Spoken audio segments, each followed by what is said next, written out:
तर नमस्कार मंडळी, जय शिवराय. पुन्हा एकदा तुमचं आपल्याच लाडक्या युट्यूब चॅनलवर हार्दिक हार्दिक स्वागत आहे. मित्रांनो, बिग बॉस मराठी सीझन 5 च्या कालच्या वोटिंग ट्रेंड्सला तुम्ही आमच्या व्हिडिओला खूप सारा सपोर्ट दिला, त्याबद्दल मी मनापासून आभार. मित्रांनो, जर का तुम्ही काल रात्री एपिसोड बघितला असणार काय, TRP 3.2 चालू आहे, तर ऑलमोस्ट महाराष्ट्राची पब्लिक एपिसोड बघते आहे हे मी सांगू शकतो. कारण या सीझनला जेवढा प्रतिसाद भेटतोय तो महाराष्ट्रामध्ये बिग बॉसच्या कुठल्याही सीझनला नाही भेटला असं मी बोलू शकतो. So big boss Marathi big boss Marathi season 5 ला खूप भरभरून प्रेम महाराष्ट्राची पब्लिक देते. आय थिंक महाराष्ट्राच्या बाहेरची पण पब्लिक देते, ज्यांना मराठी थोडीफार समजते किंवा मराठी बिग बॉस बघायला आवडते अशी. सो चला आपण सुरू करूया आजच्या विषयावर. ठीक आहे. सो मित्रांनो, पहिली गोष्ट म्हणजे मी एक सांगू शकतो, काल रात्री जो गेम होता कॅप्टन्सी टास्क मध्ये तुम्हाला प्राइज कलेक्ट करायचे होते. जास्त प्राइज ज्याच्याकडे तो कॅप्टन बनणार. उमेदवार होते जान्हवी, निकी, अरबाज, घनश्याम, योगिता, सूरज आणि निखिल. मित्रांनो, जर का तुम्ही बघितलं असणार तर सर्वात पहिले निकी आणि जान्हवीने योगितावर अटॅक केला. पण योगिताने जे डिफेंड केलं ना मित्रांनो, हॅट्स ऑफ. तिने काय डिफेंड केलं, पकडून एकदम घट्ट पकडून होती आणि शेवटी तिने एक प्राइज वाचवला. तिच्याकडे फक्त 3 प्राइज होते. एक मस्त गेम खेळली ती. म्हणजे मला यावरून एक गोष्ट क्लिअर वाटते की योगिताला थोडंसं आतून फिलिंग येते की आपण थांबावं इथे. योगिता आय थिंक थांबेल. योगिता आता रडणार नाही, योगिता लढणार असं मला वाटतंय. त्यानंतर योगिताचा गेम तो तसा घडला. योगिताचं प्राइज 3 मधून 1 उरलं. सो त्यामुळे त्या राऊंडमध्ये योगिता आणि घनश्याम तर भाऊ आपले, तुम्हाला तर माहितीच आहे, छोटे पुढारी, अरबाज भाऊ तुम्ही मस्त खेळतायत, वहिनी करून तो तिथेच गोल गोल लोटांगण घालतोय. तर घनश्यामने पहिल्याच फेरीमध्ये कुठल्या प्रकारचा प्राइज कलेक्ट नाही केला ना, कुठल्या प्रकारचा प्राइज स्वतःजवळ ठेवला. सो पहिल्या फेरीमध्ये योगिता आणि घनश्याम पुढारी साहेब आपले बाद झाले. दुसऱ्या फेरीमध्ये त्यांचा टार्गेट एकदम क्लिअर होता, सूरजला आणि निखिलला बाद करणे. सो अरबाजने जो हल्ला केला सूरजवर तो खूप खतरनाक हल्ला होता. आय थिंक तो त्याने नको करायला होता. अक्षरशः त्याने त्याला लात मारली आहे. तुम्ही जर का व्हिडिओ प्रॉपर बघितला असणार, मी तिकडे साईडला स्क्रीनशॉट पण अटॅच करू शकलो असतो, पण काय कॉपीराईटमुळे मी नाही करू शकत. तुम्ही जर का कालचा एपिसोड नीट बघितला असणार तर हल्ला झालेला आहे त्यावर. मी सूरजला डिफेंड नाही करते, पण हिंसा बिग बॉसच्या घरामध्ये नाही चालत. सूरज पण अग्रेसिव्ह झाला. सूरजने महाराष्ट्राचं मन जिंकलंय या गोष्टीमुळे. सूरजने त्याचा गेम एकदम चांगल्या पद्धतीने खेळला आणि सूरजने आपल्याला स्वतःला खूप चांगल्या पद्धतीने डिफेंड केलं. शेवटी झालं हेच की निखिल कडे उरले काहीतरी 3 या 4 प्राइज उरले होते.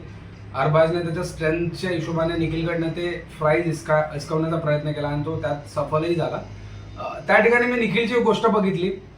भलेही 2-3 हप्त्यानंतर का असे ना, निखिल थोडासा गेममध्ये ऍक्टिव्ह दिसला मला. निखिलने ते प्राइज आपले धरून ठेवण्याचा प्रयत्न खूप केला, पण शेवटी कोणी को कोण टाळ सकता है. सो तिथे निखिलचे प्राइज पण गेले. सो लास्टला 3च लोक उरले, जान्हवी, निकी आणि अरबाज कॅप्टन्सी टास्कसाठी. जान्हवीची गोष्ट केली जाईल ना मित्रांनो, जान्हवी मला आहे ना थोडंसं असं वाटतं ना की नुसतं ओरडायचंय, फक्त नुसतं ओरडायचंय. मुद्दा काय नसताना कुठल्या, म्हणजे मुद्दा काय चाललाय ते न बघता काहीतरी नुसतं फक्त चाललंय आपलं काहीतरी करणाय असं चाललंय तिचं. सो जान्हवीचं मला ना कुठेतरी फेकनेस दिसते आणि ही महाराष्ट्राची जनता पण बोलते की जान्हवी कुठेतरी फेक दिसते. जान्हवी ओरडते. आय डोंट थिंक की ती बाहेरच्या जगामध्ये अशी आहे का नाहीये. कारण महाराष्ट्रामध्ये बऱ्याच मला कमेंट्स आल्या ज्यात जान्हवीला फेक बोललं गेलंय.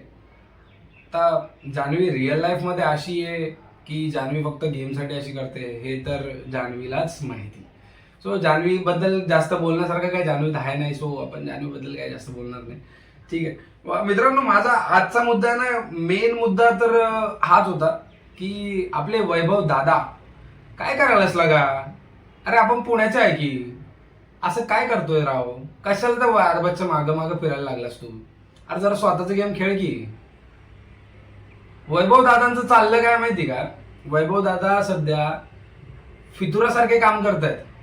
कॅप्टन्सी टास्क जर का तुम्ही कालचा परवाचा जो एपिसोड होता त्यात बघितला असणार, तर वैभव दादांनी काय केलं, त्या बॉल्स जे भरायचे होते पॅकेट्समध्ये, ते बॉल्स वैभव दादांनी प्रत्येक पॅकेट्समध्ये कमी कमी बॉल भरत गेले, जेणेकरून त्यांची टीम हारेल.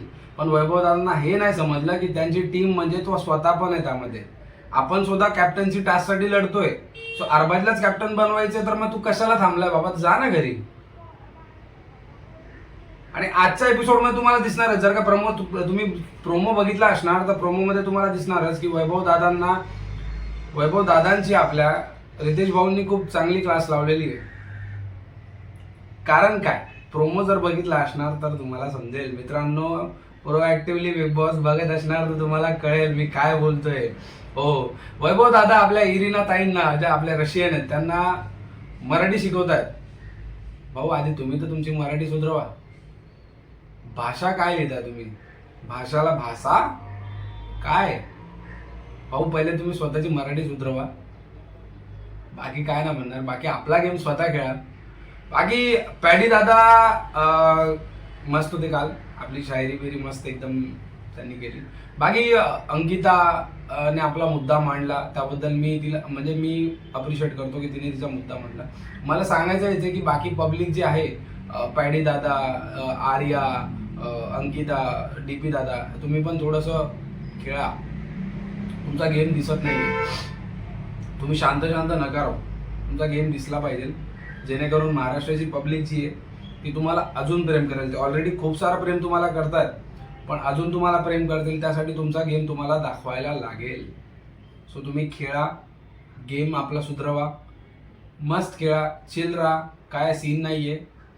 काल रात्रीच्या एपिसोडमध्ये जर का तुम्ही शेवटी थोडासा एक इमोशनल सीन घडला. त्याच्यामध्ये घडलं असं होतं की बिग बॉसने एक टास्क दिला होता, ज्याच्यामध्ये आपले जे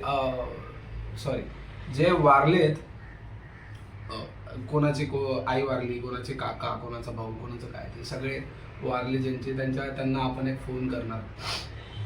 आणि फोन म्हणजे आपणच बोलणार आहेत फक्त. तर तो खूप इमोशनल सीन होता. अक्षरशः उषाताई, अंकिता, त्यानंतर पॅडी दादा, त्यानंतर अरबाजलाही रडू आलं. अरबाजचं म्हणणं असं होतं की माझे सगळे माझ्यासोबत आहे, तर मला हे बघून खूप वाईट वाटतं. त्यासाठी ते गोष्ट त्याचं ते बघून कुठेतरी आपल्यालाही फील होणार की नाही यार, ये इमोशनल रिअल आहे. ठीक आहे. सो अरबाजचं ते रडणं काहीतरी रिअल होतं. बाकी निकी बोलत होती की मला काय करायचं आहे, माझा भाऊ वारलाय, तर मला ते इमोशन्स असे करायचे नाही, तसे करायचं नाही. आय डोंट नो ते काय चाललंय काय नाही. बाकी इमोशनल होतं, घर पूर्ण इमोशनल झालं होतं. So end of the day एकच होता, अरबाज आपले कॅप्टन झाले. सो कॉंग्रॅच्युलेशन अरबाज पटेल, तुम्ही बिग बॉस मराठी सीझन 5चे दुसरे कॅप्टन झाले. तर तुम्हाला मनापासून अभिनंदन. कॅप्टन्सी तुम्हाला भेटली आहे, तर कॅप्टन्सी तुम्ही फेअरली पार पाडणारच आहे. आम्ही आता पूर्ण वीक बघणारच आहे. बाकी आपला व्हिडिओ कसा वाटतो हे मला आपल्या कमेंट सेक्शनमध्ये तुम्ही नक्कीच सांगा. व्हिडिओला लाईक करा, शेअर करा, सबस्क्राईब करा. Thank you so much for watching film blog.